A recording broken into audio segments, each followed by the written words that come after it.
Bronny James is in the G League, and that is causing a lot of discussion. I'm Sean Davis. Make sure you subscribe here to the channel. Turn on that post notification bell for more great Lakers content and coverage. Bronny James made his G League debut the other night. He's going to be sticking around the G League for a little while. He was on the roster. He was available to play against the Raptors, but it does seem like the G League is going to be where he plays the bulk of his minutes this season. He had 6 points, 4 rebounds, 3 assists, 6 points, 4 assists, 3 rebounds, 2 steals, a block. He did have 5 turnovers. He did shoot 2 for 10 from the floor. And unfortunately, that drew a reaction from one of the bigger Laker haters. And I would hate too, considering the Lakers beat them in the 2009 playoffs.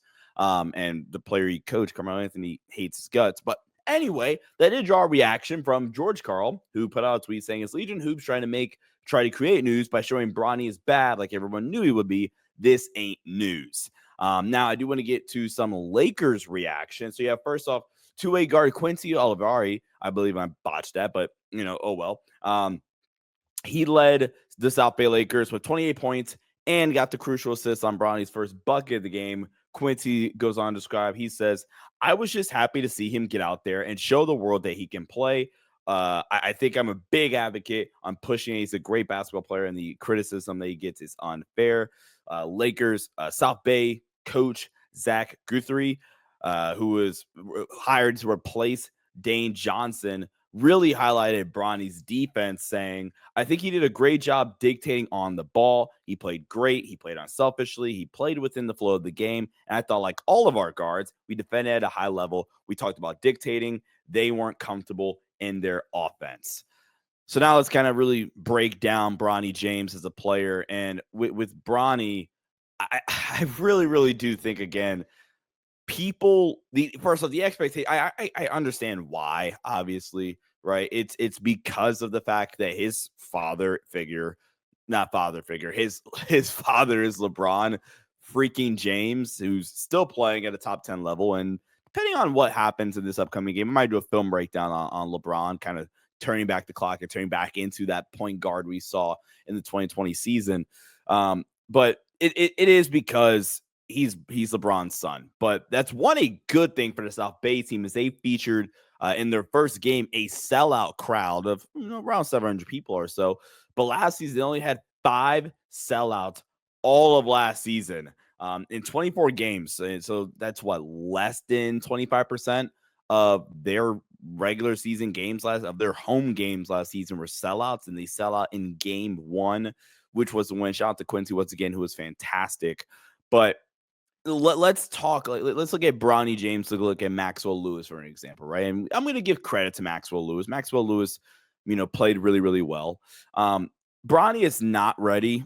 Never, not a bit, right? But number one, I think people really, really just overanalyze him because he is LeBron's son, which again, I fully understand. I fully recognize that. But for crying out loud, he's the 55th overall pick, right? Like, give me a break. We've never really seen a 55th overall pick criticized and overanalyzed to this extent. Like, okay, he had a bad game.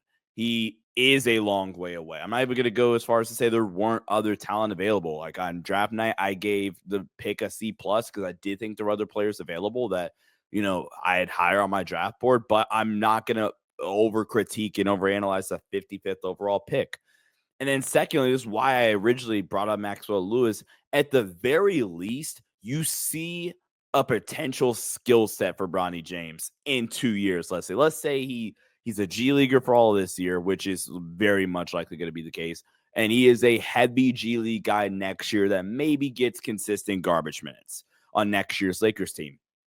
Then there is a very real possibility that by that 2026, 2027 season that Bronny James is a real rotation player for this team because there is a functional skill set there. And if we're just talking about Bronny from a skill, if we're projecting, especially with Bronny, right? He's a guy that should track to be a good defender. I love his on-ball defensive intangibles, and there's some technique stuff that at times I can get a little bit wonky with Bronny.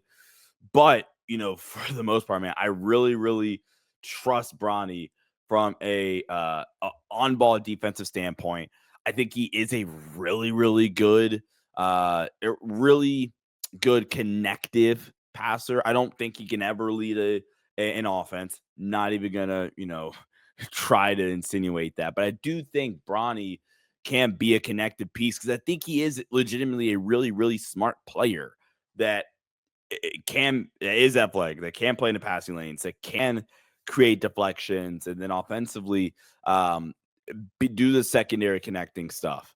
In terms of keeping the offense connected, uh, the shot is inconsistent, but again, if you look at form and things like that, I don't think it couldn't be something that's average. That he becomes an average shooter. Whereas again, Maxwell Lewis, in the midst we have seen Maxwell Lewis playing for the Lakers, you do have a hard time. You kind of scratch your head saying, "Man, what's the skill set here?"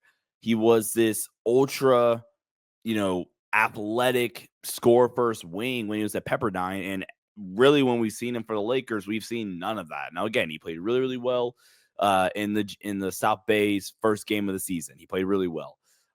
Also, I think we need to have a conversation about Quincy Olivari, who might be good enough. I mean, DAngelo Russell even said that in his presser after the game. And actually, you know what? Let's pull that one up. But D'Lo spoke very, very highly of Quincy Olivari. I hope I'm damn botched that once again, because he might already be too good for South. Let's see what DAngelo Russell had to say about Quincy.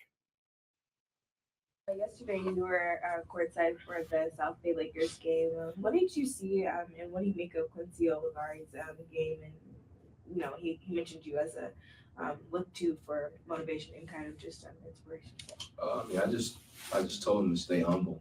He honestly looked like he was too good for being out there, respectfully. But I know how that can, get you high and then have a bad game and then get you low. It's what it is. So I just told him to stay even keel.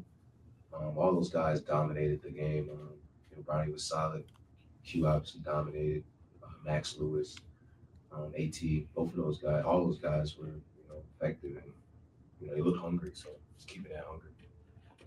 D'Lo, yesterday you were Yeah. So Bronny, not Bronny, D'Lo, very, very talking very highly about Quincy.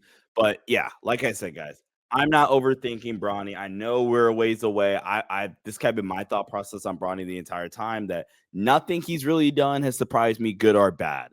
I'm really, really excited to see Quincy playing well. He might be better than some of the guys that are already on the roster. I don't think that's a hot take. And shout out to Leauge Media. Shout out to her. She does a great job covering the Lakers.